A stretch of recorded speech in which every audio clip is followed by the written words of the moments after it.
So I was going to do a review today on Studio Series World War II Hot Rod, but unfortunately I had to stop the time because the animation on this thing is going to really suck. Anyways, let's take a look at a good figure today. Titans Return Blurr transforms into the Cybertronian sports car based off his Generation 1 design. This goes for a more toy-accurate color scheme as this is the Hasbro release. If you want to get the Takara release, good for you, but I like this color scheme a lot better. Blurr was one of the few interesting character designs of the 1986 movie besides Ultra Magnus and a couple of others. A lot of people didn't like the lumps of plastic that the original Generation 1 Season 3 characters transformed into, and Rodimus Prime was literally just half a car with legs sticking out stuffed under a trailer. But this design is one of the most inspired designs, in my opinion, of Generation 1. I love this sleek, sexy design of the sports car mode. The cockpit of the vehicle mode that looks almost like a fork ready to stab you when it's coming at you. I love the antenna on the back of the thing. The low riding angle of this vehicle mode really makes it such a stunner of a figure.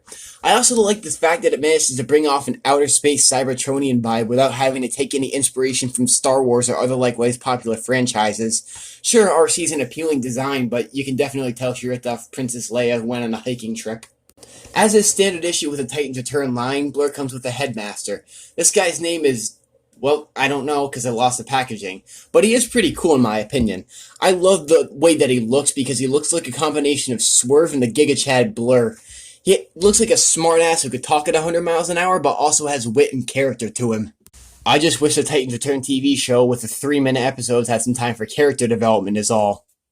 The boosters on the back of the car mode are Siege Blast Effect compatible, but only one side seems to really accept my Siege Blast effects for some reason, and you know what that means. Everybody's supersonic racing, try to keep your feet right on the ground. When you're supersonic racing, there's no time to look around.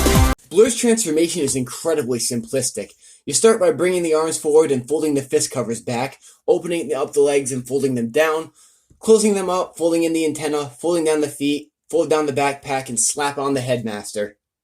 The transformation on this thing is insanely easy, but it also manages to achieve so much. I love the silhouette on this robot mode.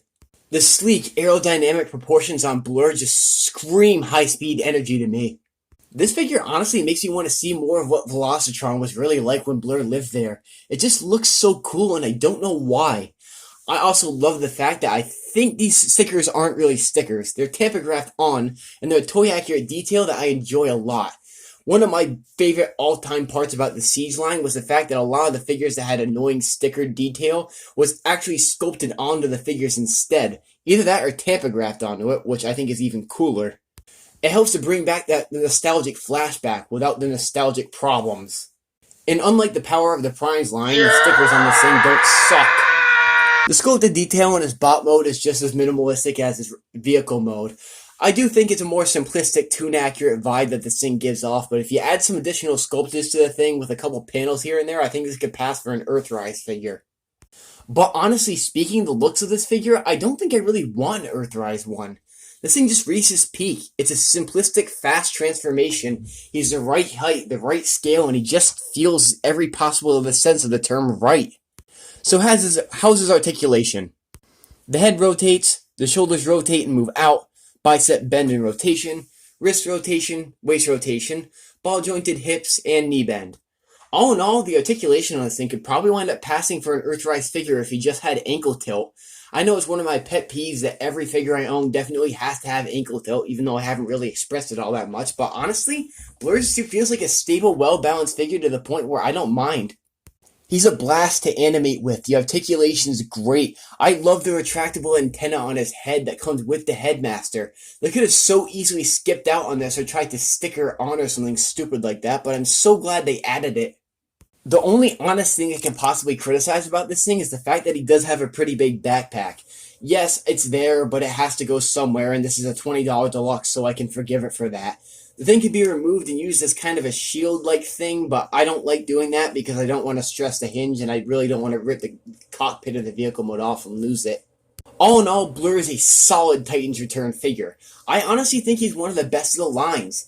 I'm not saying he's better than Titans Return, Top Spin, or Twin Twist, which are holy grail impossible to find figures, but he definitely feels like he's in comparison to them.